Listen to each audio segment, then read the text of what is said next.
Maximus nous fait un post sur X dans lequel il dit drame chez les Tarzans à cause de la pâte à tartiner algérienne. Elle meurt gêne. C'est bon. Drame chez les Tarzans à cause de la pâte à tartiner. Oui, les Tarzans prennent du gras puisque Elmorgen, eh bien, c'est bon, mais c'est gras et c'est sucré. Et c'est algérien. Ah, l'Algérie est en liesse. Enfin, l'Europe, enfin la France reconnaît la Prémo. Eh bien, ils sont les plus forts. Ils ont la pâte à tartiner qui va, eh bien, killer Nutella. Hein, en tout cas, c'est ce qu'ils pensent. D'ailleurs, là, l'Europe a interdit l'importation de ce produit phare des aides parce que, eh bien, le pays, l'Algérie, n'applique pas les règles sanitaires du continent européen. Eh oui. Mais bon, moi je dis, si la pâte à tartiner est tellement bien, je ne doute pas que on ait une unité industrielle en France qui va commencer à en fabriquer, ou en Roumanie, ou je ne sais pas dans quel pays, en fait qu'importe, et on pourra avoir, eh bien, de la pâte, morgène, ou je sais pas quoi, hein, directement dans nos étals, et sans problème sanitaire. Mais notre bon Maximus n'était pas au courant, en faisant cette petite imagette, qu'un drame humain avait eu lieu il y a quelques jours. Et oui, il y a quelques jours, il y a eu un braquage à Marseille sur fond de pâte à tartiner. Eh oui, et c'est tout clair, la pâte c'est bon, Elmorgen, c'est comme de l'or, c'est comme de la coco. Eh bien, on fait des fric-fac pour en récupérer. En tout cas, c'est ce qu'a dû penser le petit magasinier qui est venu, eh bien, acheter des pots de subsétané de Nutella et qui s'est retrouvé braqué. Je vous raconte tout ça dans quelques instants.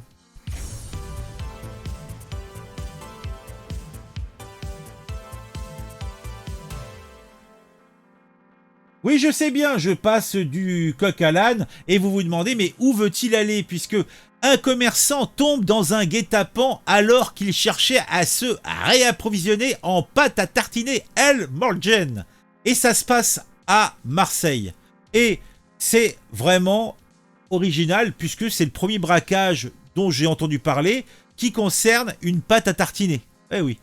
Un produit phare devenu rare, la pâte à tartiner algérienne Elmorgen est devenue le produit phare dans les rayons plutôt, puisque c'est le buzz autour de lui.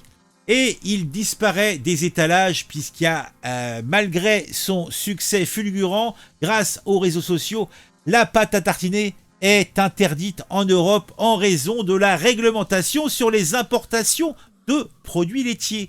Les cargaisons de la marque ont été bloquées par les douanes sur le port de Marseille ces jours derniers, créant une pénurie et faisant grimper les prix d'un pot à plus de 12 euros. On en a même vu à plus de 15 euros. Et là, patatras, on a des margoulins qui se disent c'est l'opportunité de faire quelques fric-frac. C'était vendredi soir dernier, un employé d'un commerce marseillais est tombé dans un guet-apens alors qu'il cherchait à se réapprovisionner en pâte à tartiner Elmorgen. Le commerçant ayant répondu à une annonce proposant des stocks importants a dépêché son employé dans le quartier de Val-Bérel dans le 11e arrondissement de Marseille avec plusieurs milliers d'euros en liquide pour régler la vente. Alors, il y a aussi argent liquide, machin, ça sent le black aussi, vous voyez ce que je veux dire, hein, on s'est compris. En tout cas, derrière tout ça, on a un traquenard bien organisé. Donc, l'employé arrive à l'adresse indiquée, il est 23h. Déjà, tu sens qu'il peut y avoir un problème. Le jeune émissaire de 27 ans a été prié de grimper dans les étages d'un immeuble. À son arrivée, il se retrouve nez à nez avec des hommes munis d'une arme de poing qui l'ont bien sûr dépouillé avant de le laisser repartir bredouille.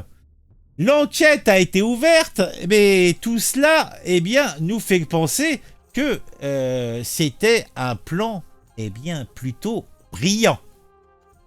puisque cette pénurie a inspiré les malfaiteurs. Il aura fallu moins de 2 mois pour que cette pâte à tartiner jusque-là confidentielle se transforme en phénomène de société. Exagérons rien non plus, hein. En moins de 2 jours pour que ladite préparation finalement interdite en Europe inspire les malfaiteurs marseillais.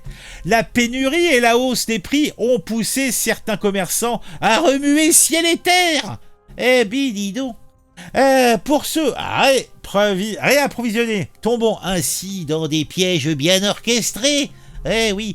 Alors à ce sujet, comme je vous l'ai montré, notre bon Maximus a fait une petite imagette, puisque le c'est bon, El Morgène, la pâte à tartiner, c'est grassouillet. Mais est-ce que vous connaissez la chaîne de notre bon Maximus? Eh oui, notre bon Maximus fait des petites compilations d'événements de l'actualité, et on va regarder ensemble. On va regarder le dernier, le prochain maire de Marseille. Et pourquoi pas, si vous êtes fifou, regardez en description, vous verrez le lien pour aller vous abonner à sa chaîne, puisqu'il fait des choses plutôt sympatoches. Allez, regardons. Faites-vous plaisir. L'actualité également, Sébastien Delogu. Alors, Sébastien Delogu, c'est terrible parce que... un poème. Oui, c'est potentiel. Ou des Marseillais. Futur maire de Marseille. L'émission télé-réalité. Futur maire de Marseille. C'est-à-dire que M. Payan, évidemment, il va être complètement débordé. Il est arrivé en tête dans sa circonscription. Mais il a gagné au premier tour, Sébastien Delogu, comme Manuel Bompard, qui est aussi député de Marseille, qui a aussi gagné au premier tour. Le reste de Marseille, les quartiers moins aisés, les quartiers nord évidemment, votent en masse pour Sébastien Delogu et Manuel Bompard. Le fameux en même temps a montré qu'il était ni l'un ni l'autre, c'est-à-dire ni recette pour laisser se gaver les profiteurs de crise, ni dépenses pour priver celles et ceux qui ne sont rien de leur service public. 7 ans de décisions que vous avez pris par pure idéologie néolibérale et qui ont pour bilan l'explosion du déficit et de la dette de 900 milliards d'euros, qui sert aujourd'hui de prétexte pour imposer l'austérité.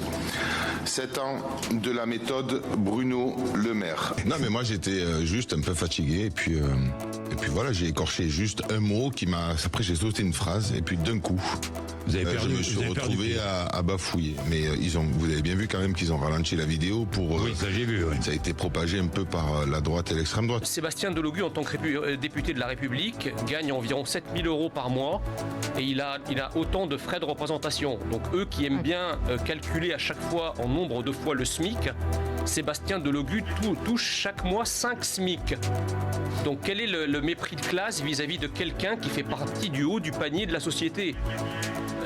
Je ne vois pas où est le mépris de classe, honnêtement. Dans le cas de Delogu, il n'y a pas de mépris de classe. Il y a sans doute un mépris du dernier de la classe.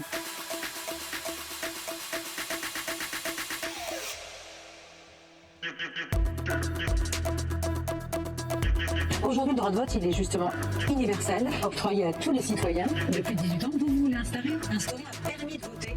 Le citoyen inculte et irresponsable n'aura plus voix au chapitre. C'est une drôle de démocratie, ça, quand même. Qui est ce député? Est-ce qu'il est député français? Je suis un DZ quand même. Alors cet homme qui crache sur la police se dit DZ, se dit algérien. Ah, je suis un DZ quand même. Cet homme brandit le drapeau de l'Algérie, de la Tunisie, de la Palestine, mais jamais celui de la France. Et dans votre collègue Antoine Léaumont qui compare Emmanuel Macron à Philippe Pétain. Vous avez vu ça? Non, j'ai pas vu, non. Vous avez pas vu? Non. C'est dommage. Mais je connais pas tellement son histoire que cela. J'apprends aussi. Je sais pas qui est Pétain, quoi. J'ai entendu parler de lui, mais je sais qu'apparemment c'est un raciste, quoi.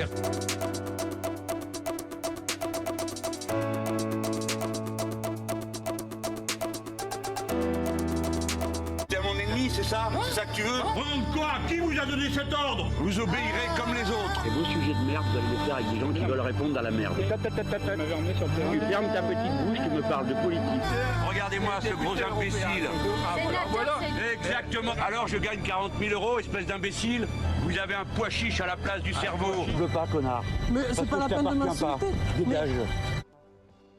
Merci d'avoir regardé cette vidéo. Les sources sont dans la description.